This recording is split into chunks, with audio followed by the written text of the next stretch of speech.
నమస్తే. Welcome to Manam TV. నేను anchor Siri. ప్రస్తుతం మనతో పాటు స్టూడియోలో ఉన్నారు వంటింటి చిట్కాల మాస్టర్, ఆయుర్వేదిక్ డాక్టర్ చిట్టిబొట్ల మధుసూదన శర్మ గారు. ఆయనతోని మాట్లాడదాం. డాక్టర్ గారు నమస్తే. నమస్తే అమ్మా. ఎలా ఉన్నారు డాక్టర్ బాగున్నానమ్మా. గారు? మీరెలా ఉన్నారమ్మా? చాలా బాగున్నాను డాక్టర్ గారు.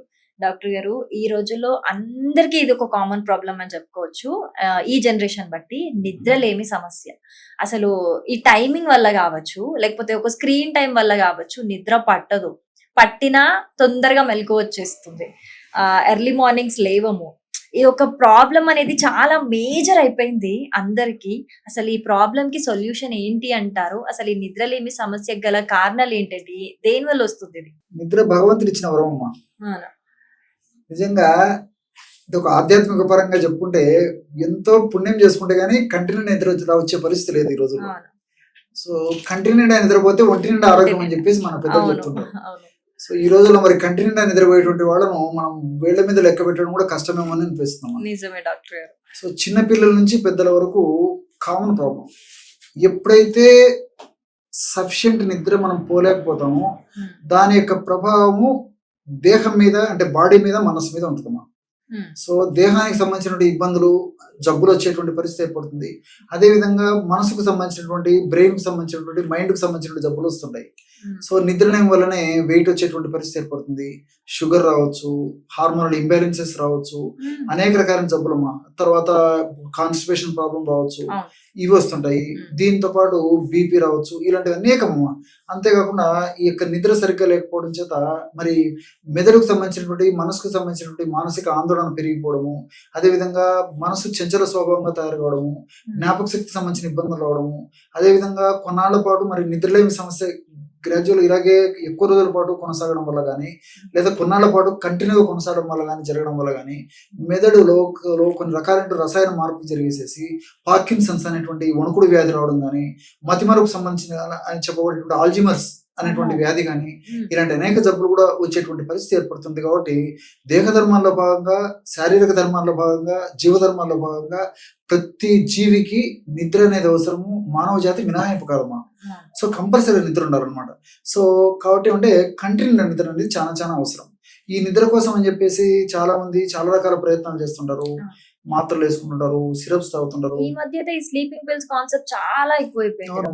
యాంగ్జైటీ పిల్స్, తర్వాత స్లీపింగ్ పిల్స్ అని చెప్పేసి, టెన్షన్ తగ్గేదానికి పిల్స్ అని చెప్పేసి, సో ఇవన్నీ రకరకాల మందులు వాడుతుంటారు. తప్పని పరిస్థితుల్లో మరి హాస్పిటల్ అడ్మిట్ అయిపోయి కూడా 1 or 2 days అక్కడ ఉండేసే పరిస్థితి ఏర్పడుతుంది. లేకపోతే రాత్రి కూడా అడ్మిట్ అయిపోయి కూడా సెలైన్ ఎక్కించుకుంటుంటారు. ఇవన్నీ తాత్కాలికంగా ఉపశమనం పొందినప్పటికీ, దానివల్ల ప్రయోజనం ఉన్నప్పటికీ దీర్ఘకాలం పాటు వాడడం ఏమాత్రం మంచిది కదమ్మా. అందుకే వైద్యులు కూడా మరి కొన్నాళ్ళ పాటు వాడేసి ఆపేసేమని చెప్తారు, కానీ దీర్ఘకాలం పాటు వాడమని చెప్పేసి వైద్యులు కూడా సలహా ఇవ్వరమ్మా. ఎందుకంటే వాటి వల్ల మంచి ప్లస్ ఎంత అవుతుందో దానివల్ల వాటి వల్ల కలిగేటువంటి హాని కూడా ఎక్కువ. కాబట్టి వైద్యులు కూడా కంటిన్యూగా దీర్ఘకాలం పాటు వాడమని చెప్పరమ్మా. సో ఇది యాక్చువల్గా. సరే, మరి నిద్రలేమి, ఇన్సోమ్నియా, నిద్ర తక్కువ కావడం, నిద్ర పట్టకపోవడం, ఇలాంటి సమస్యలు ఉన్నప్పుడు ఏం చేయాలి? చాలా మంది ఏం చేస్తారంటే, సార్ ఇవన్నీ మాకెందుకు సార్, ముందు ఆ ఫార్ములా ఏదో చెప్తే చాలా మంది ఇబ్బంది పడుతున్నాం సార్, ముందు ఆ మందు వేసుకొని ముందు బాగా నిద్ర వచ్చేటట్టు చూసుకుంటామని చెప్పి చెప్తుంటారమ్మా. సో దానికి డైరెక్ట్ ఫార్ములా చెప్పేస్తాను. న్యాచురల్ రెమెడీ చెప్తాను చూడండి. చాలా top remedy, powerful remedy. Dry నట్టుతో కలిపేసి ఎలా వాడుకోవాలో చెప్తాను. ఇప్పుడు ఈ క్యాష్యూ నట్స్ ఇవన్నీ తెలుసు కదమ్మా. పిస్తా పప్పు, బాదం పప్పు, ఇవన్నీ అనేవి ఉన్నాయి కదా. ఇందులో పిస్తా పప్పు నిద్ర వచ్చేది చాలా అద్భుతంగా పనిచేస్తామా, చాలా మందికి తెలియదు. పిస్తా పప్పులో సరే అనేక రకాలైనటువంటి మనకు దేహానికి ఉపయోగపడేటువంటి అంశాలు, న్యూట్రియంట్స్ ఉండడంతో పాటు ఒమేగా-3 ఫ్యాటీ యాసిడ్స్, తర్వాత కొన్ని రకాలైనటువంటి బి కాంప్లెక్స్ ఫ్యాక్టర్స్ ఇవన్నీ ఉండడంతో పాటు ప్రత్యేకంగా మనకు నిద్రను కలుగజేసేటువంటి మెలటోనిన్ అనేటువంటి రసాయన పదార్థం న్యాచురల్గానే ప్రకృతి మాత ఈ యొక్క పిస్తా పప్పులో నిక్షిప్తీకరించి మనకు ప్రసాదించడం జరిగిందన్నమాట. చాలా మందికి తెలియదు అనమాట. సో ఆ పిస్తా పప్పుని కాస్త వేయించేసేసి, ఫర్ ఎగ్జాంపుల్ ఒక 50 grams పిస్తా పప్పును ఒక పాత్రలో తీసుకోవాలి. అదేవిధంగా రెండవ పదార్థంగా దాల్చిన చెక్కలో ఉన్నటువంటి కొన్ని రకరకాల రసాయన పదార్థాలు కూడా ఈ సినమాల్డిహైడ్, సిసమిక్ యాసిడ్ ఇవన్నీ కూడా నిద్రను కలుగజేసేందుకు చాలా చక్కగా ఉపయోగపడతాయమ్మా. ఇవేం చేస్తాయంటే మెదడులో మెలటోనిన్ అనేటువంటి నిద్రను కలుగజేసేటువంటి హార్మోన్ ఉత్పత్తిని బాగా పెంచుతాయి. సో ఆ దాల్చిన చెక్క పొడి ఒక 25 grams తీసుకోవాలమ్మా. సో దాల్చిన చెక్క పొడి 25 grams తీసుకొని అందులో ఒక 5 గ్రాములు జాజికాయ పొడి కలుపుకోవాలి. జాజికాయలో మెరిస్టిసిన్ అనేటువంటి రసాయన పదార్థం ఉందన్నమాట. ఈ మెరిస్టిసిన్ అనేటువంటి రసాయన పదార్థం కూడా మెదడును కూల్ డౌన్ చేసేసి మెరటోనిన్ అనేటువంటి నిద్రను కలిగజేసేటువంటి హార్మోన్ ప్రొడక్షన్ బాగా ఎందుకు ఉపయోగపడుతుంది అనమాట. కాబట్టి పిస్తా పప్పు, దాల్చిన చెక్క పొడి, అదేవిధంగా జాజికాయ పొడి నేను చెప్పినటువంటి రేషియోలో కలుపుకొని బాగా కలిసిన తర్వాత గాజు పాత్రలో ఒక గాజు సీసాలో నిల్వ ఉంచుకొని రోజు రాత్రి పూటమా ఒక 50 to 100 ml గోరువెచ్చని పాలల్లో మరి తేనె కలప కలిగినటువంటి వాళ్ళందరూ కూడా తేనె వాడదైనటువంటి వాళ్ళందరూ కూడా తేనె వాడుకోవచ్చు. ఒక చెంచా తేనె వేయచ్చు. లేనటువంటి వాళ్ళు మాత్రము తేనె వాడకుండా నేను చెప్పినటువంటి పౌడర్ మాత్రమే ఒక 1/2 టీ స్పూన్ అందులో కలిపేసేసి రాత్రి పడుకున్నప్పుడు తాగేసేయాలి రోజు రెగ్యులర్ గా. ఈ విధంగా చేయడం వల్ల చాలా అద్భుతమైన ఫలితాలు కలుగుతాయి. సైడ్ ఎఫెక్ట్స్ ఉండవు, అన్ని సైడ్ బెనిఫిట్స్ ఉంటాయి. దీర్ఘకాలం పాటు వాడినప్పటికీ ఎలాంటి ఇబ్బంది ఉండదు. కాబట్టి మరి ఈ పద్ధతిలో వాడుకోవడం వల్ల మంచి రిజల్ట్ వస్తుందమ్మా.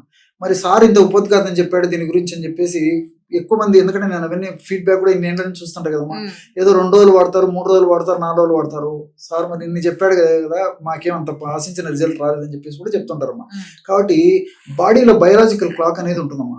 సో ఏదో ఇంగ్లీష్ మందులాగా తీసుకున్నటువంటి వెంటనే రిజల్ట్ వచ్చేటువంటి పద్ధతిలో ఆయుర్వేద మందులు చాలా తక్కువమ్మా, ఎస్పెషల్లీ ఇలాంటి ప్రాబ్లమ్స్. సో బాడీలో సహజంగానే ఇలాంటి ఉత్పత్తి కావాలి కాబట్టి శరీర తత్వాన్ని బట్టి కొంతమందికి వారం రోజులు, 10 రోజులు, 15 రోజులు ఇలా శరీర తత్వాన్ని బట్టి వాళ్ళ యొక్క సమస్య యొక్క ఉధృతిని బట్టి రిజల్ట్స్ ఆధారపడి ఉంటాయి. కన్సిస్టెన్సీ ఉండాలి, ఓపిక తీసుకోవాలమ్మా. సో మనకు ఒక్క రోజులో ఈ సమస్య రాలేదు, కొన్ని రోజుల నుంచి సమస్య వచ్చింది కాబట్టి ఈ విధంగా వాడుకోవడం వల్ల క్రమక్రమంగా ఎక్కడైతే బాడీలో రాంగ్ డైరెక్షన్ జరిగేసేసి ప్రాబ్లం వచ్చిందో దాన్ని రెక్టిఫై చేసడానికి మనం టైం ఇవ్వాలి. కాబట్టి ఆ టైం టేకింగ్ ప్రాసెస్ ఇదంతా కాబట్టి అప్పుడు ఈ రెక్టిఫికేషన్ జరిగేసేసి న్యాచురల్ గానే మెదడులో ఆ నిద్రను కలిగజేసేటువంటి హార్మోన్స్ ఉత్పత్తి అయ్యి మందు కొన్నాళ్ళు వాడి ఆపేసినప్పటికీ న్యాచురల్ గా నేను ప్రొడ్యూస్ అయిపోయి సర్వసాధారణంగా పడుకున్న వెంటనే నిద్ర వచ్చేటువంటి పరిస్థితి ఏర్పడుతుందమ్మా. సూపర్ డాక్టర్ గారు, చాలా బాగా ఎక్స్ప్లెయిన్ చేశారు. Thank you. ఓకే.